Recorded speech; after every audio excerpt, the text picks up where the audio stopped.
കാഞ്ഞങ്ങാട് സംയുക്ത മുസ്ലിം ജമാഅത്ത് കമ്മിറ്റിയുടെ നേതൃത്വത്തിൽ ചെറിയ പെരുന്നാൾ ദിനത്തിൽ പലസ്തീനു വേണ്ടിയുള്ള പ്രാർത്ഥനയും ഐക്യദാർഢ്യ സന്ദേശവും ഉൾപ്പെടുത്തിക്കൊണ്ട് ലഹരി ഉപയോഗത്തിനും ലഹരിയുമായുള്ള ബന്ധത്തിനുമെതിരെ ശക്തമായ ബോധവൽക്കരണം സംഘടിപ്പിച്ചു.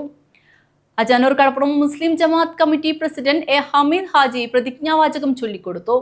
ഉസ്താദ് അഷ്റഫ് ദാരിമി പള്ളങ്കോട്, ജമാഅത്ത് കമ്മിറ്റി ഭാരവാഹികൾ, മഹല്ല് നിവാസികൾ തുടങ്ങിയവർ സംബന്ധിച്ചു.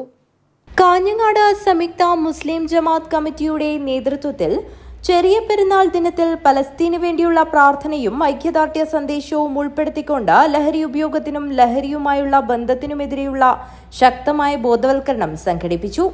അജാനൂർ കടപ്പുറം മുസ്ലിം ജമാഅത്ത് committee president A Hameed Haji പ്രതിജ്ഞാവാചകം ചൊല്ലിക്കൊടുത്തു. പ്രാർത്ഥിക്കുകയും ലഹരിക്കെതിരെ പ്രതിജ്ഞ ചൊല്ലുകയും ചെയ്യുക. ബഹുമാനരെ, മുതലാളിത്ത സാമ്രാജ്യത്തിന്റെ ആയുധ പിൻബലത്തിലും മറ്റ് ലോകരാഷ്ട്രങ്ങളുടെ നിസ്സംഗതിയുടെ കാര്യത്തിലും ഫലസ്തീൻ എന്ന സ്വതന്ത്ര പരമാധികാര റിപ്പബ്ലിക്കിന് ഉന്മൂലനം ചെയ്യാൻ ശ്രമിച്ചുകൊണ്ടിരിക്കുന്ന ഇസ്രായേലിന്റെ തുല്യതയില്ലാത്ത നരമേധത്തോട് ചെറുത്തു നിന്നുകൊണ്ടിരിക്കുന്ന ഫലസ്തീനിലെ നിസ്സഹായരായ മനുഷ്യർക്ക് വേണ്ടി പെരുന്നാൾ ദിവസത്തിൽ പ്രത്യേക പ്രാർത്ഥന നടത്തുകയും ജന്മനാളിന്റെ സ്വാതന്ത്ര്യത്തിനായി അവർ നടത്തുന്ന പോരാട്ടത്തിന് ഐക്യദാർഢ്യം പ്രഖ്യാപിക്കുകയും വേണമെന്നും സമകാലിക സമൂഹത്തെ സാരമായി ബാധിച്ചിരിക്കുന്ന ലഹരി വിപത്തിനെതിരെ പ്രതിജ്ഞ കൈക്കൊള്ളുകയും അതിനെതിരെയുള്ള പോരാട്ടത്തിന് തുടക്കം കുറിക്കുകയും വേണമെന്ന് കാഞ്ഞങ്ങാട് സംയുക്ത ജമാഅത്ത് മഹല്ല് കമ്മിറ്റികളോട് നാട്ടുകാരോട് ആഹ്വാനം ചെയ്തു. ഉസ്താദ് അഷ്റഫ് ദാരിമി പള്ളങ്കോട്, ജമാഅത്ത് കമ്മിറ്റി ഭാരവാഹികൾ, മഹൽ നിവാസികൾ തുടങ്ങിയവർ സംബന്ധിച്ചു. News bureau, Kanhangad.